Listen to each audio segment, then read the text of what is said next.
thank Matthew, who has been here all week, dutifully ensuring that we can actually be heard. Well, I hope we're heard. Yeah. I thought that my job this evening in some ways is to try to pull together the 4 talks that you've had. And so I wanted to start off, if I may, just trying to sketch the map as I saw it of, and in the question time, people may say that I've forgotten things or misrepresented things or what have you, and you're very welcome to let me know. But here's what I took from this week, in which I thought that all 4 of these presentations, one way or another, raised a whole series of profound points. Remember, the framing of what we were talking about is 20 years of the Constitution, which basically, the final Constitution was signed in December 1996, and we've just gone past the 20 years. And I'm conscious of what Penny Andrews said when she opened our sessions, that 20 years is not a long time in the history of a country. It's not a long time in the sense of looking back and trying to find some concrete set of analyses. But I do think there are issues that each of our speakers touched on, which are extraordinarily important. Before I do that, may I just sort of say this about the backdrop. We started this enterprise 20 years ago. And 20 years ago, just over 20 years ago, Professor Frank Michelman, a very distinguished professor of law at Harvard Law School, came out to our country together with a group of people to a seminar that we organized, I say we, being a group of us, when I was at an institution called the Center for Applied Legal Studies at the University of Witwatersrand. And I'm delighted that Professor Heinz Klug, now from Wisconsin, is in the audience just serendipitously, because he was around and about that time too. And Professor Michelman came with a group of American academics to talk to the Constitutional Court, which had just been appointed. The seminar took place in, I think, 94 or 95. The court had not yet, maybe 94, because the court had not yet actually delivered its first judgment. And so you can imagine the situation of a group of academic lawyers from the United States of America, all, I should say, of the progressive bent, who came out to South Africa to engage with our newly appointed Constitutional Court judges and others about what this Constitution meant. And Professor Michelman gave a talk, which you can find, if you're interested, in the 1995 South African Journal of Human Rights. And I actually commend it to everybody. It's a remarkable piece, and I've taught it often over the last few years, because it seems to me such an extraordinarily insightful set of remarks by someone who had never been to South Africa and was talking to judges from what I suppose in the Rawlsian idea would be the original position, meaning judges who had not given one judgment yet.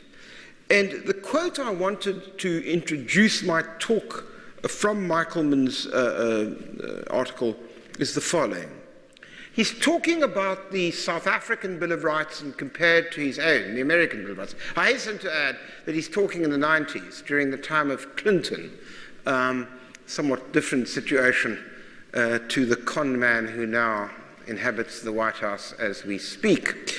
But what he said was this: it seems to me that your Bill of Rights may be meant much more strongly than ours to serve as an opening towards a fundamentally reconceived society, a signpost along the road towards a revolutionized future, a future still to be charted, and charted in part through the process of law. That is, in part through constitutional adjudication that progressively instills concrete meaning into abstract right statements, with a view to realizing in actuality, in the lives of people, in the still and for some time yet to come unfolding condition of a new South African nation. It's an extraordinarily, in my view, profound statement. Let's unpack the statement, if I may. What he's saying is that the Bill of Rights, the South African Bill of Rights, which essentially is what we've been talking about, although I'm going to go talk some of the other issues that Deputy Chief Justice Moseneke raised last night with you. He was talking about this idea that the Constitution in general and the Bill of Rights in particular saw as its function the reconception of our society. That the Bill of Rights was a signpost, a journey, if you wish, which we had to take towards a revolutionized future. And mind those words, revolutionized future. That means a future totally different from the one which we inhabited when we began the constitutional enterprise.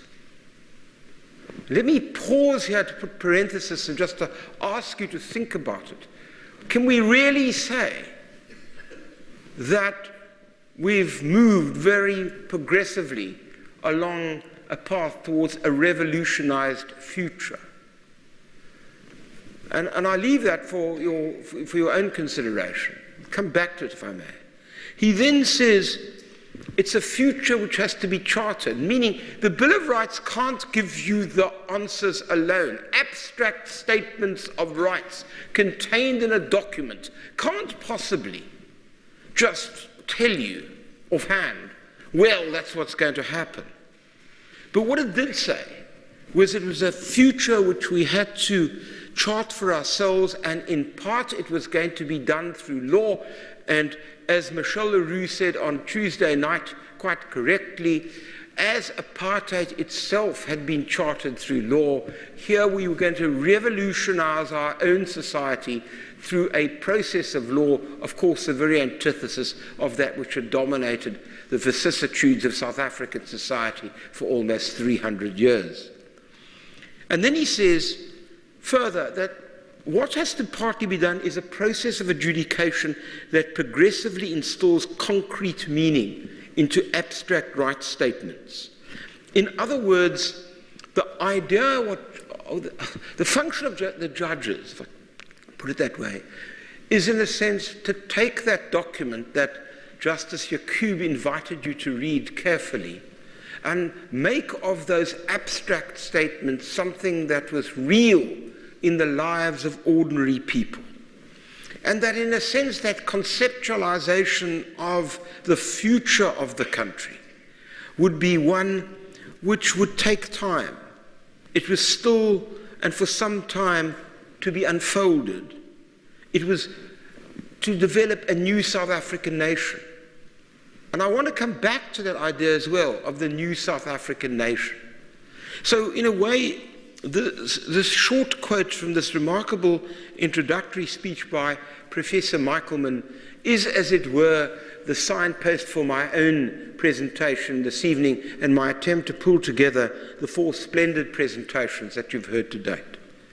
So let me, without further ado, and with the prism of that particular idea, just touch on issues which have been canvassed over the past 4 days. Dean Andrews spoke on Monday night, among many things, but the thing that I wanted to pick up upon was her emphasis on equality. She was quite right, of course, to point to the questions of gender equality, because it is a remarkable feature of South African life, is it not, that somehow we talk a lot about race, and rightly so, but we don't talk too much about gender. So somehow women, that's another thing. It's sort of, well, rather put on the side. But I think what she meant when she was talking about equality, and let's take the question of gender, and let's take the question of race, because she spoke about that too, is in a sense the idea that this constitutional instrument, if it was going to work, really was talking about a fundamental change in the structure of our society. And you can't have a fundamental change in the structure of a society when the Gini coefficient, which measures income inequality, is arguably as bad as it was now as it was during the apartheid era, absent, I accept, the tax and transfer system, which has helped to some extent, and we can talk about that in question time if you so wish. But the truth about it is that when she was talking about these questions, it seemed to me that what was actually being highlighted here was that if you look at a changing the structure of South African society, given that race, class, and gender are so intertwined, we really have done far too little about that in terms of a society which was supposed to chart its course. Justice Yaqub, spoke a lot about identity. You may recall that in his presentation, he was talking to some considerable extent about the way in which we are still so divided in our own country, on racial lines, on gender lines, on class lines. And what he was, I think, referring to a large extent, again, reflects back on Professor Michelman's comment of 20 years ago, was that this constitution had to be seen to be a challenge to change the very nature of what it meant to be South African, of what it actually meant to be part of a newly conceived nation, not one of them and us, not one where some of us sort of say, well, you see, what do you expect from them? Of course, them is never quite defined, save a few penny sparrow.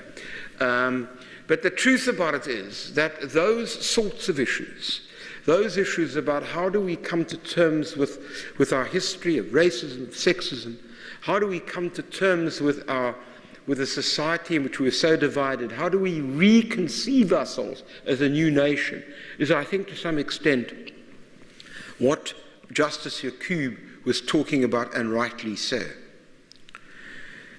I'll come back to one or two of the other comments, but I wanted just to move a little bit to some of the comments that the Deputy Chief Justice spoke about last night. The failure of constitutional design. That's another issue we have to think through. We designed the Constitution, it seemed to me, well, let me say, as somebody who was there at the constitutional drafting session, we drafted a constitution in which the sort of subliminal, and maybe not just subliminal remark was, well, Mr. Mandela would never do that. In other words, you can't be serious, that he would in fact do X, Y, or Z, and therefore it was okay to draft the Constitution in the way in which it was actually conceived. So we, in a sense, gave the president all sorts of powers. And then we suddenly discovered that actually Mr. Mandela was mortal and somebody was going to take over from him. And the question was that you design constitutions not for individuals, but you design them, in a sense, for your future in the longer sense of that word. And we have found that to a large degree, all sorts of powers given to the president really are very problematic. Let me give you one illustration because it's close to my own heart. The Commission of Inland Revenue was actually appointed at one point in time by the Minister of Finance.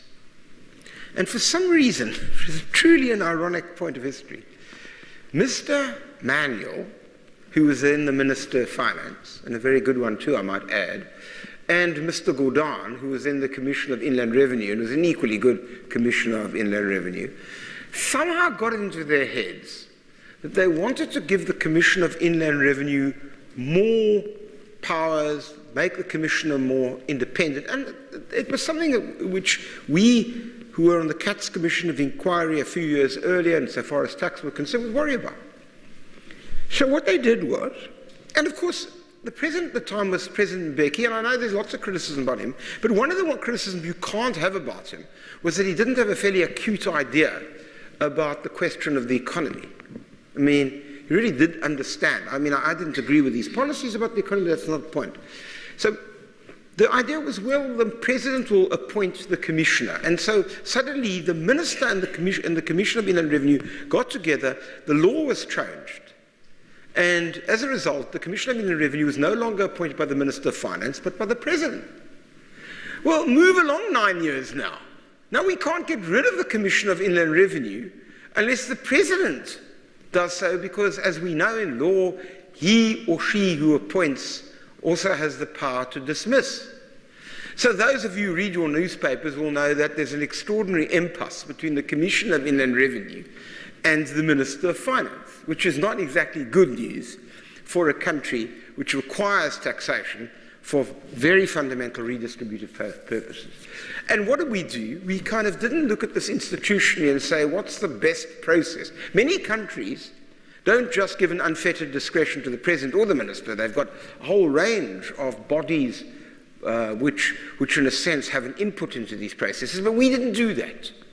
And those examples are manifold in terms of the fact that we constructed a constitution which to a large degree gave excessive powers to one person.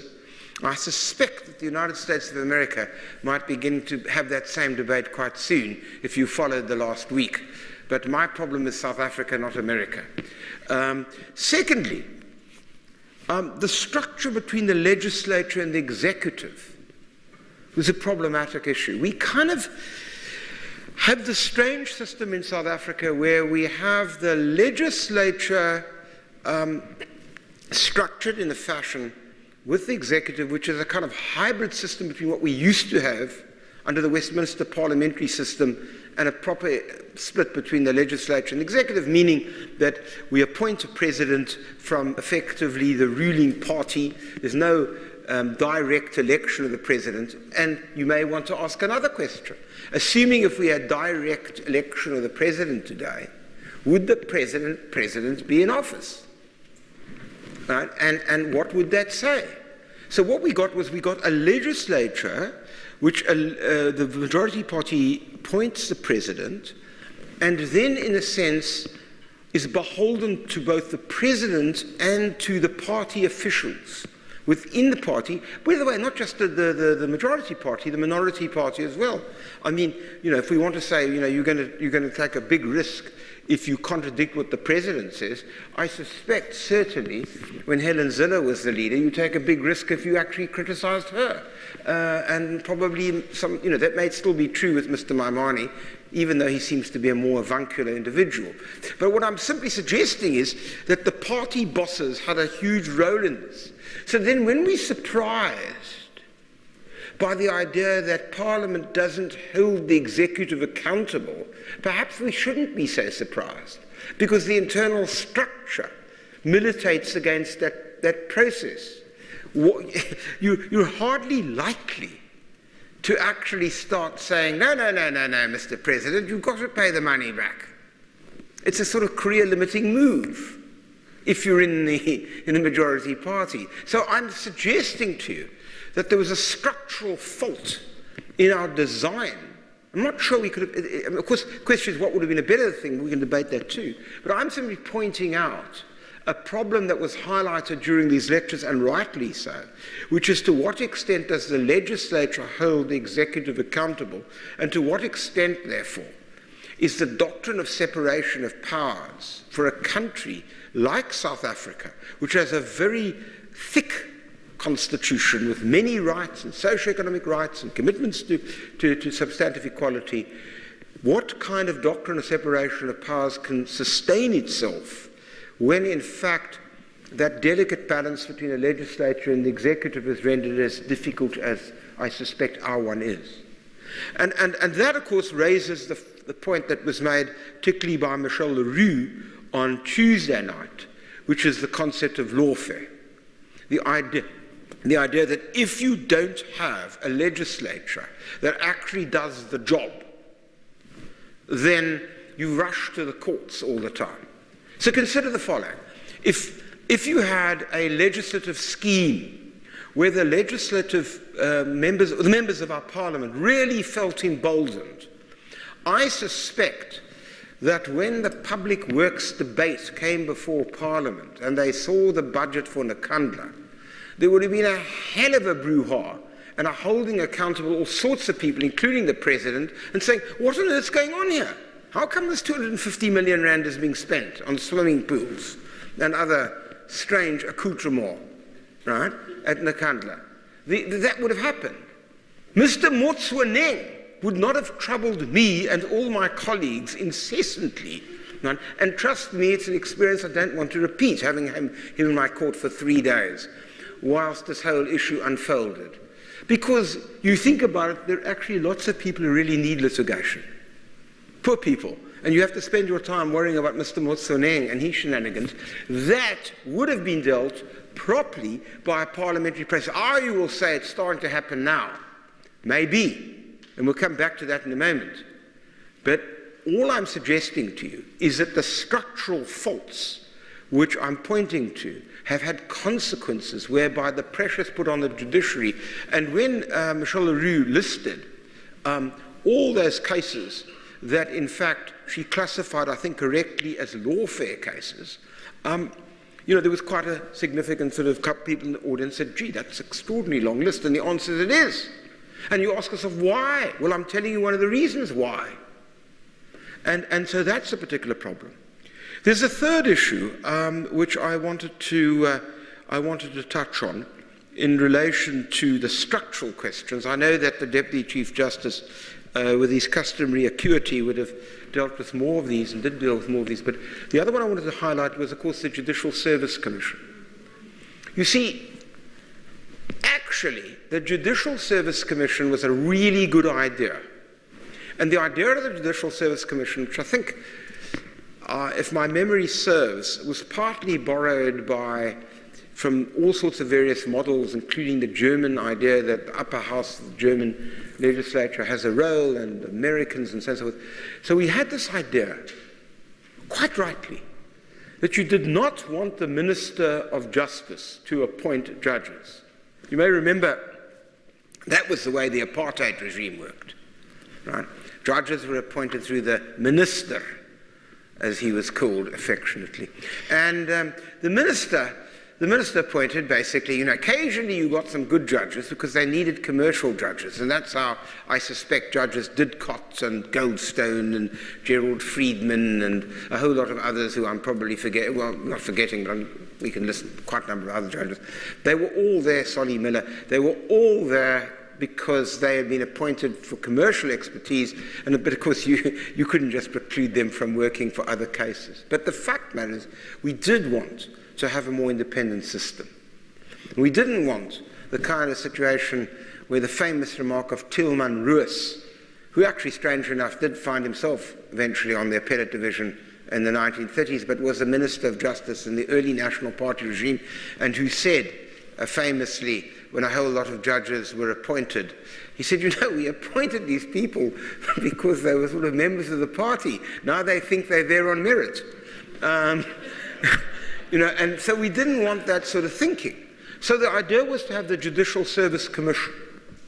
And the Judicial Service Commission was designed, as it were, to ensure that a broad spectrum of society would have input into the appointment of judges.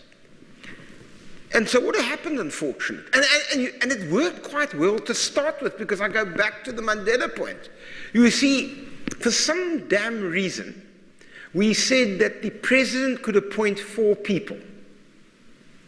Well, in the first thing, Mr. Mandela appointed people like George Bezos, Gamotsa Morocco, and John Ernsten, who was a trade unionist. I can't remember the 4th one was, but there were 4 people who were really drawn from the spectrum of South African society and who acted in the most principial possible way. But because there's a structural fault in the design, there's now no guarantee that the president doesn't appoint 4 of his own. And if you took those 4 together with, as it were, the Minister of Justice, as was hinted both by Justice Yaqub and Moseneke, and you take those, the Minister of Justice, together with the representation that the ruling party has, they've got a majority. So we're almost back to where we were, which is what we didn't want, you see. And it's now become a very difficult body, an unwieldy body. There are far too many people, and it's not an easy body to manage. which is why Chief Justices do have a difficulty in managing it, and it is a body which has made some astoundingly inconsistent decisions. So we all know a few. Jeff Budlender, who I think most people would think is the best judge we've never had. There was Hilton Cheadle, our colleague at the University of Cape Town, who was regarded as not even good enough for the High Court as well, as Jeff. Jeremy Gauntlet, QC, who's applied millions of times and good enough to become a QC in England, but not to be a judge even of the High Court in South Africa. We had Clive Plaskett, an outstanding administrative lawyer, who somehow didn't get onto the Supreme Court of Appeal, which really bemused everybody.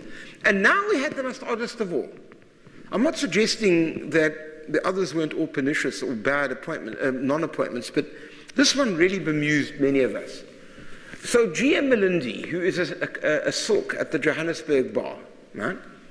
And obviously from the name it's black, and I say that for a particular reason.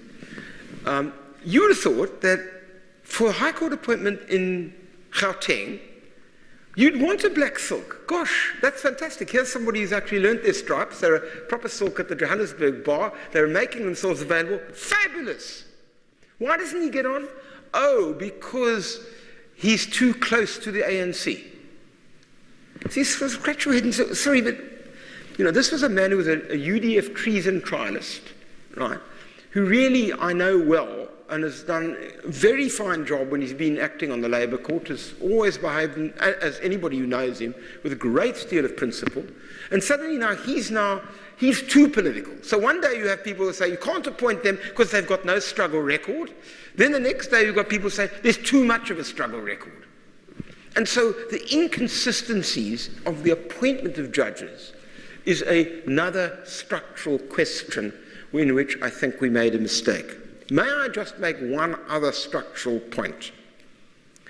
I know that there are many people who suggest, and it's come up in discussion, that the property clause was a mistake and we shouldn't have had one. Now, I was one of the people who thought we shouldn't have a property clause. I should tell you that, quite frankly. Canada doesn't have a property clause, and there are other constitutions that don't have one, but we did get one. And we got it with a lot of agonizing debate one way or another. And if you read the property clause, that clause never prohibited the government of this country from addressing land questions. And Justice Yacoob reminded you on Wednesday night that it took 20 years for this government to pass an expropriation bill which might well meet the demands of land. I mention this not to make a cheap political point, but to simply say, I don't think that's a structural flaw, yet it is used by many as a reason for the fact that this constitution retards progress. And that brings me, therefore, to the question of whether this constitution actually retards progress. Professor Michaelman correctly suggested in the quote that I gave you, that the Bill of Rights really at root is simply a series of abstract right statements that have to be given concrete meaning. And therefore, if you ask yourself, does that text prohibit a reconstitution of South African society into this revolutionized future that he was talking about, I want to suggest to you that it doesn't. Now, there were a lot of comments, starting with Professor Andrews, Dean Andrews on Monday night, again rightly so, and stretching through Michel Leroux and Justice Yacoub's remarks about the question of the conservative nature of the legal profession, and perhaps, may I say, of our legal education, where in this very room I often have to struggle rather desperately towards the end to do what I call repair work amongst a whole lot of students who've just had swallowed a lot of doctrine and have no, what I suppose C. Wright Mills would call a sociological imagination, or to put it more bluntly, an understanding of what Professor Michelman was saying in the quotation to which I referred you. Now, those have effects, because when the profession reproduces that level of conservative nature, when you've got judges appointed through the JSC who may not, in fact, embrace a normative framework as Professor Michelman has suggested, or as Justice Yacoub said, when I was quite interested in that figure. You may remember that he said on Wednesday night that in the old days, only 1 or 2% of the judges would have had anything other than a formal textual adherence to the law, i.e. he said there were only 1 or 2% who would have kind of saw that the question of law and justice were not distant cousins that only met occasionally, but actually were inextricably linked the one with the other. The point that I wanted to make was that he then said that he thought that probably 30, maybe 35% of judges today were in that category. And he's probably right, but that's quite low if you think it through. If the demands are as I'm suggesting them to be. And that really then puts demands on our legal profession, on our faculties, etc., etc. And so what I'm really saying is that in some ways our constitutional enterprise has suffered from some considerable defects, structural as I've set them out, and I think as well analytic in this sense of an inability to actually do what Michelman suggested, which was to see the Constitution not as just another piece of law, but as an opening towards a fundamentally revolutionized future.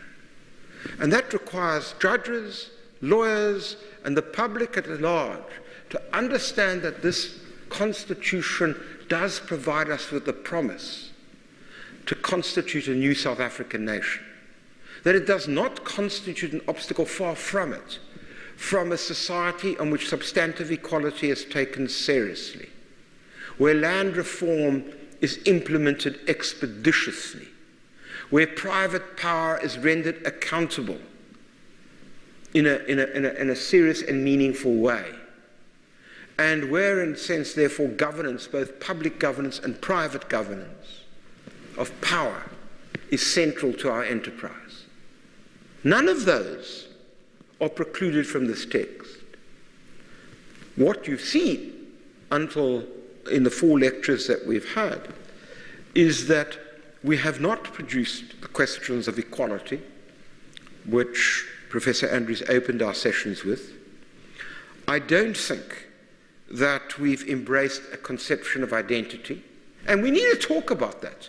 You see, the strange thing about this whole debate about decolonization is if we could start having a debate about what it means to be South African in a fashion that we can transcend the real divisions of the past in a way which actually allows us to be open about why we've not done that and how we should and how the Constitution should do it and how the courts should actually start talking in this particular fashion, then we get somewhere.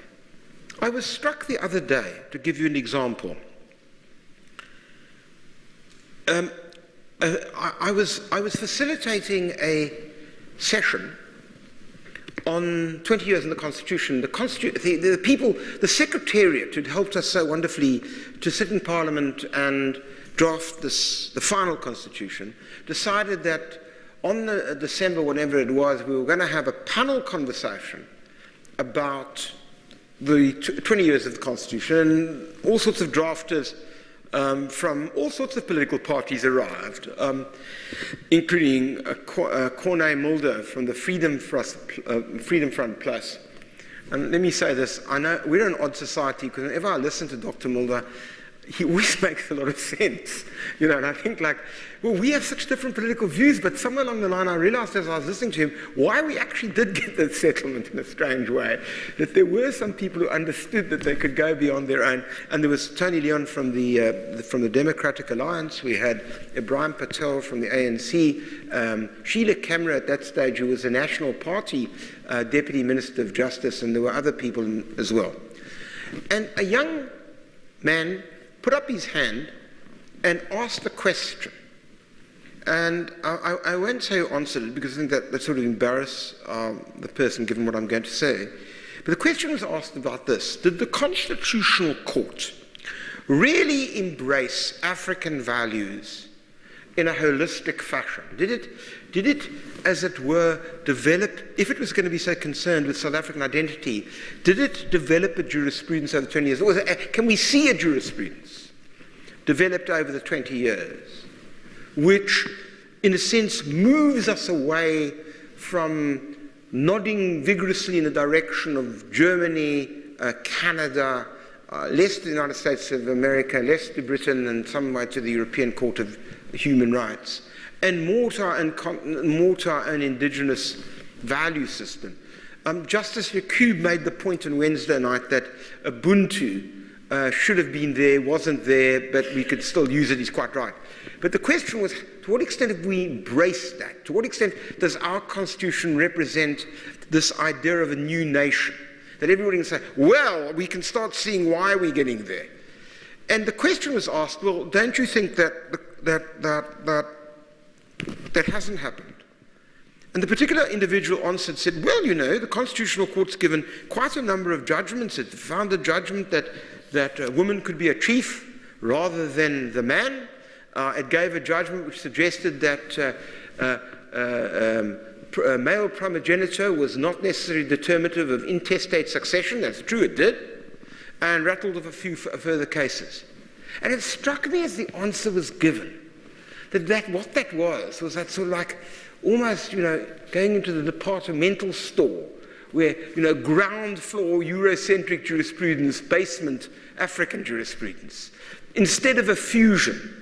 Instead of sort of saying, actually what the question was about was how do we fuse these different systems into a new kind of set of conceptions, which in a sense then represent a new form of identity and in turn a signpost to a new South African society. And I think at best, some of the debates we've been having at present are about that. The question is how to take that energy away from the irrationality and focus it on the kind of serious engagement, and that's a difficult question. But I simply mention it to you, and I think it would be wrong of me not to do so, insofar as the looking at 20 years of constitution is concerned. So where does that leave us now? I think there's one thing that's clear to me, that number one, we're going to have to address fundamentally a couple of serious challenges. The first one is this question that you can't run a vibrant political system through lawfare exclusively. You can't, in other words, expect the judges to solve all the political turmoil in the society. One has to be able to conceive of some political set of mechanisms which are vibrant, have legitimacy, and can work. Judges can hold the line. They can create space for that activity to take place. But I think at the end of the day that one has to think beyond the ideas of law. And maybe judges have got to start thinking about what a nuanced conception of separation of powers is, in a sense, to promote a further development of that debate. I also think that, as I've tried to indicate this evening, I think we do have to be honest about the structural flaws. I've mentioned some, I've picked up some of the Deputy Chief Justice's remarks, and he was right to do so.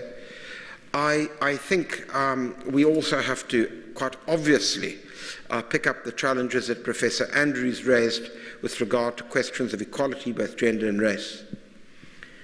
And all of that comes to a further point, which is the point that we are in a case now where there is a counter-narrative, and we should not be naive about it. There is a counter-narrative that this constitution is Eurocentric, that it's there to basically retard the progress of black people, that in a sense it's there to preserve white privilege, and it has to be completely and utterly rendered asunder.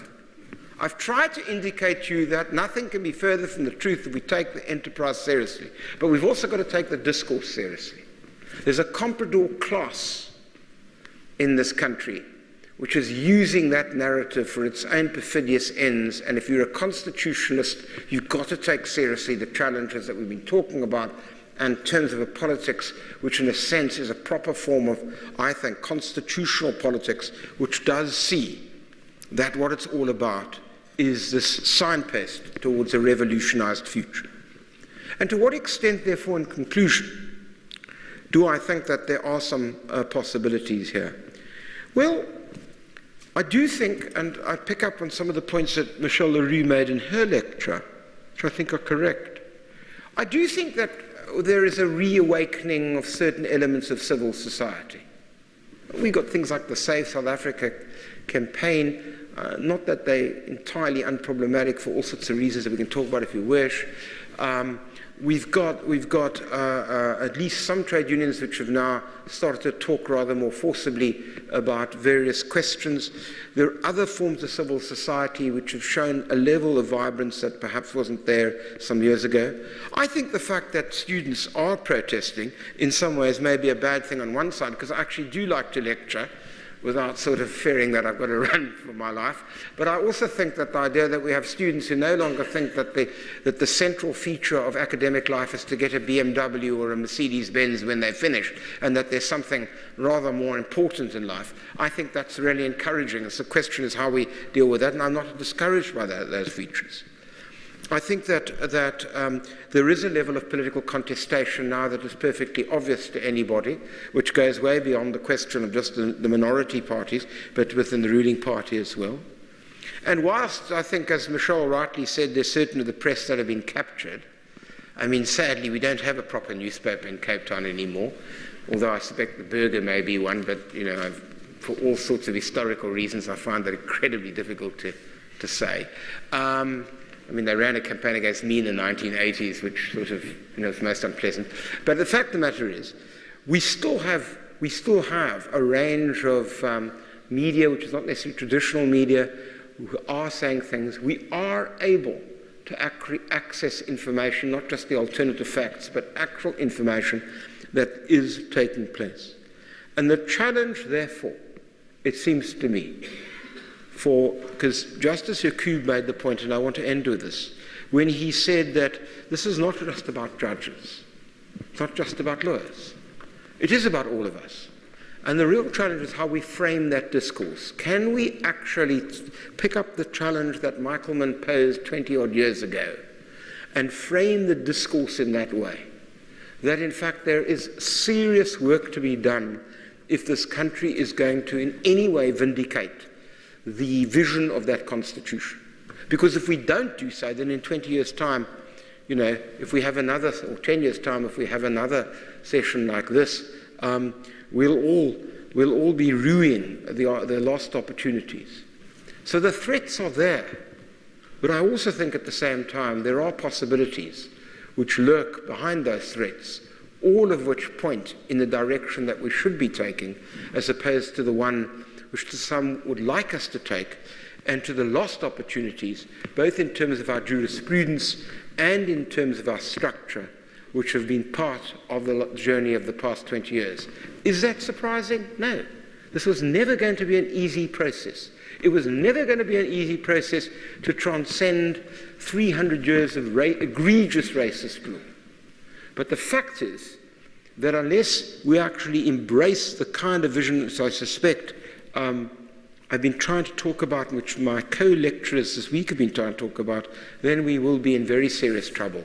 So I'm going to end there because I've gone far too long, and I'd like very much for you to make any comments, questions, observations that you so wish. The floor is open. Thank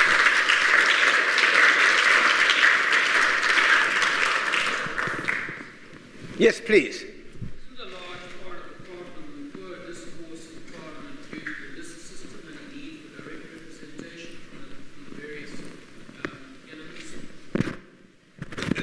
Part of the problem is the discourse, you said. Sorry.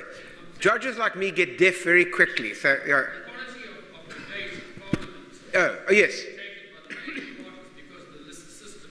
Yeah. Surely we'd have a far healthier debate in Parliament if there was direct representation. You mean a constituency-based system? Well, it's a very interesting question. I didn't talk about that, but you're right. That, you know, some years ago, Van Zyl Slabbert, late Van Zyl Slabbert, chaired a commission of inquiry into the idea as to whether, in fact, the electoral system that we have at present was suitable for a democratic society as our own.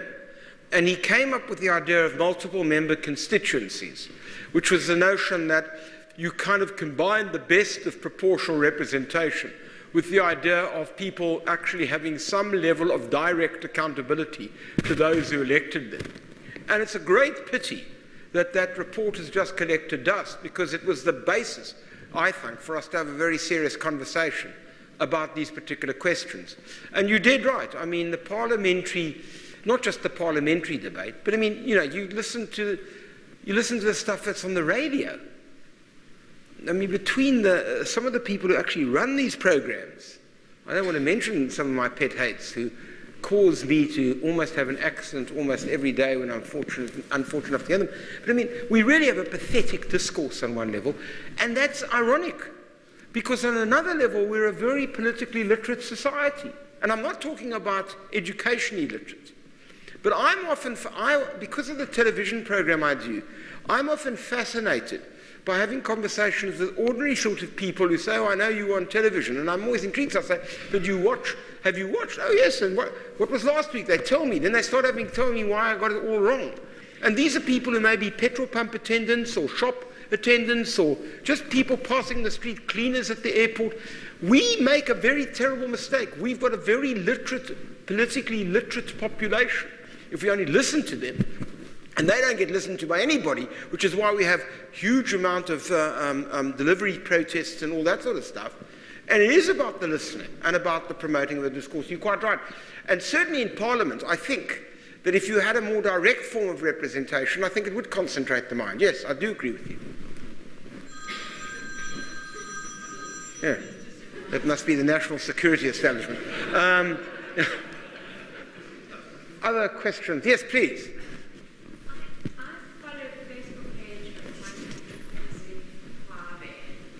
Oh, yes. And I don't know, I'm very concerned often by what I read on that Facebook page and what is posted by others of his followers. There's a lot of what that I agree with. A lot of the concerns they raise, I have a lot of sympathy for. But my sense is that, and I realize it's a small group of people. Well, he has 3,000 followers. I don't know to what extent they will agree with him. It's almost too late in some respects. Anything that comes from a Western perspective is completely dismissed. Yeah. And I don't know how we're going to fix that. Well, you know, I don't want to talk about him because I think he's a student here. Yeah, yeah. What I prefer, yeah, but the principal basis of your question, which is about this question of the Westernized, you know, the idea that everything comes from the West is terrible. I think we've got to realize a number of things. Firstly, I do think that for many students at our universities, well, let me go back a moment. I've got to say this because otherwise I'll be misconstrued. So let me say, until the present dean arrived at my law school, I used to complain to previous deans about the following. Every year, I used to go to an event called Students for Law and Social Justice. And they had a conference in Onrust at the Habonim Jewish Socialist camp of all places, where normally you'd get about 300-400 law students from all over the country, demographically representative, so about 85% of them would be black students. And I say this because it really was a remarkable event. There were many things that were remarkable about it, including the fact that the late Chief Justice Arthur Shaskell used to come every year. And I really just thought, you know, his contributions is just extraordinary. No Chief Justice in the world I can think of would have actually come along for 2 days and sat with students, put up with their abuse, engaged with them seriously. It was fantastic. But every year, we used to have this thing called the sort of campfire discussion, in which the Chief Justice was a participant. And for about 3 or 4 years in a row, many of my black students afterwards from UCT would come to me, and the line of complaint would be the following. If we come from a Model C school and speak English, as my father, who used to comment about, since I'm Jewish, would talk about the sort of people who came from Eastern Europe who spoke mit accent. What he meant by that was, in this particular case, that if you were from the township schools and you spoke with a township accent, you felt that you were never taken, they felt they weren't taken seriously. They felt that in a sense they were looked down upon, talked down upon, that everything about them was second rate, and they felt that the discourse of their lecturers and the way in which things were being presented to them was insulting and demeaning, and they felt disempowered.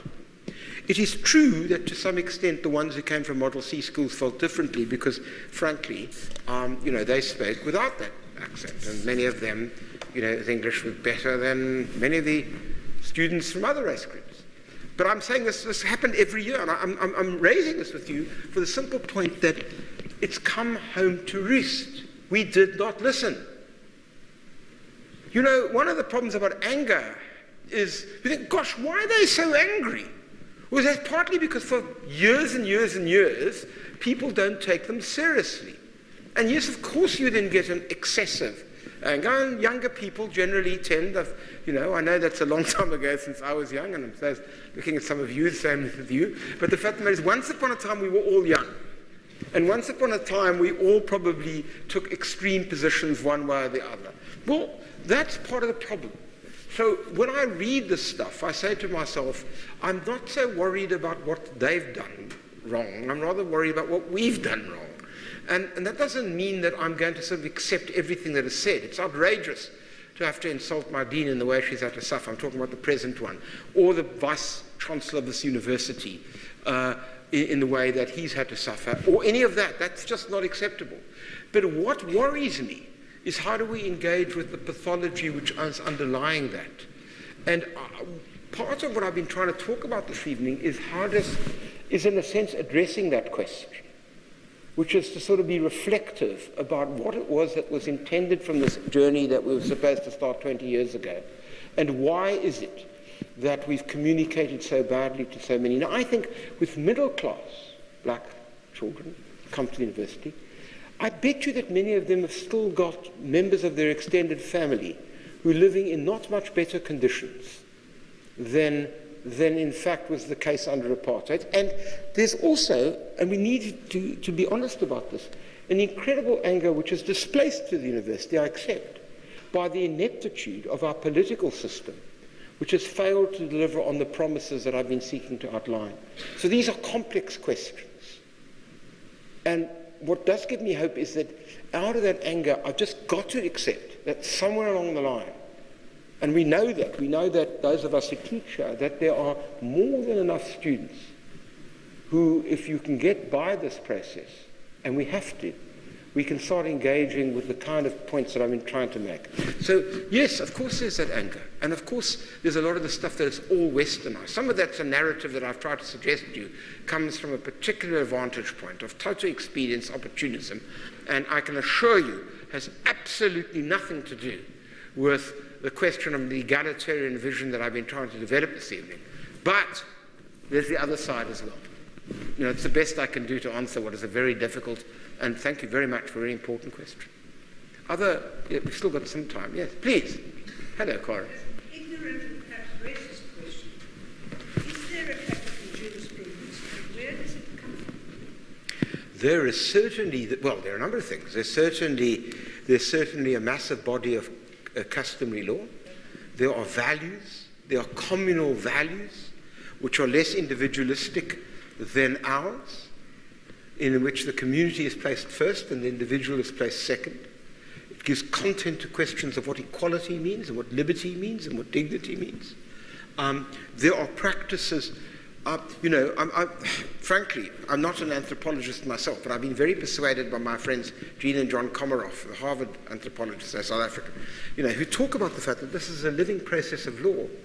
And its truly problem is that it's our ignorance in in looking at that law seriously in terms of the values. I'm not so worried about, if you're going to say to me, well, in a global society, you've got to have a contract that, meets certain standards. That's true.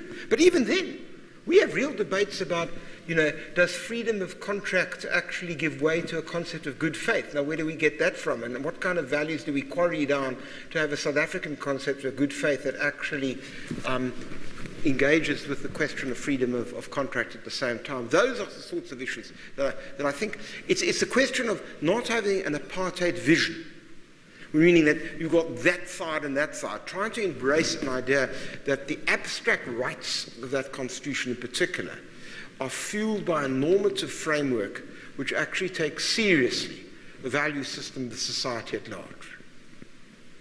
And that's a hard job, but it's a hard job in all sorts of ways. It goes back to the point about what kind of judges do you want and what kind of lawyers do you train and how do you do that. But if you don't do that, we can't pretend, for goodness sake, that we're sitting there. There was that great photograph. There was a great cartoonist, a sort of predecessor to Zapiro, David Marais, who those of you old enough like me will know. He was the Cape Times cartoonist. And he used to draw, we may remember, Verwoerd with the telephone going up to God. And he had this one cartoon which always stuck in my mind, which was like, he had a cartoon of Africa. Verwoerd was showing his cabinet Africa, but the map showed South Africa was cut off and it was put as part of Europe, you see, and the caption was, you see, we're not part of Africa. Right? And the simple point I'm making is that you can't have a system in which you engage almost exclusively with what the Canadians say and what the Europeans say. You've got to ask yourself, if those abstract rights have content, how do they gain legitimacy unless you start quarrying down to see what value system of your society is actually there?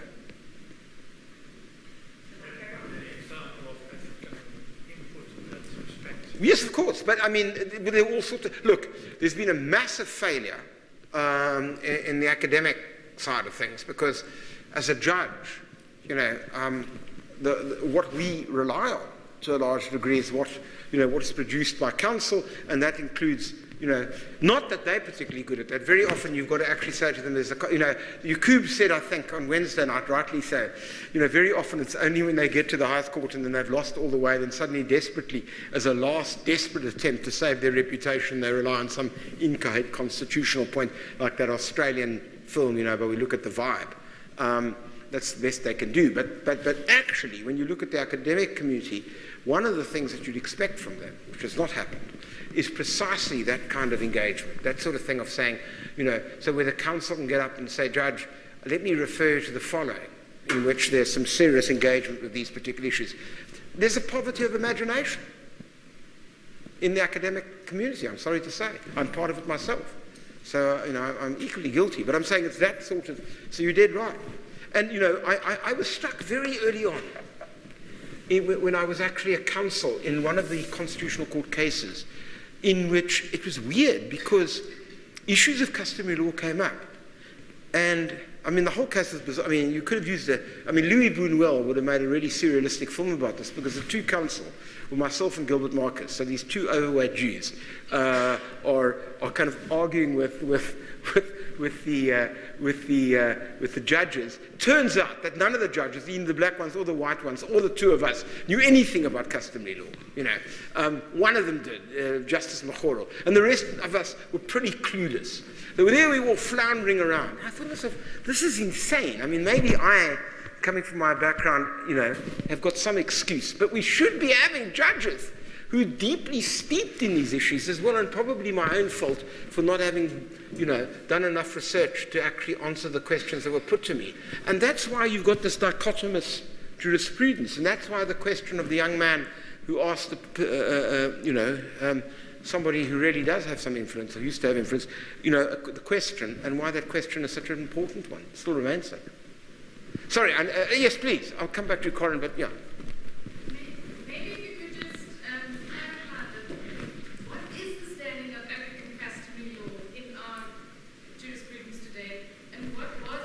During the apartheid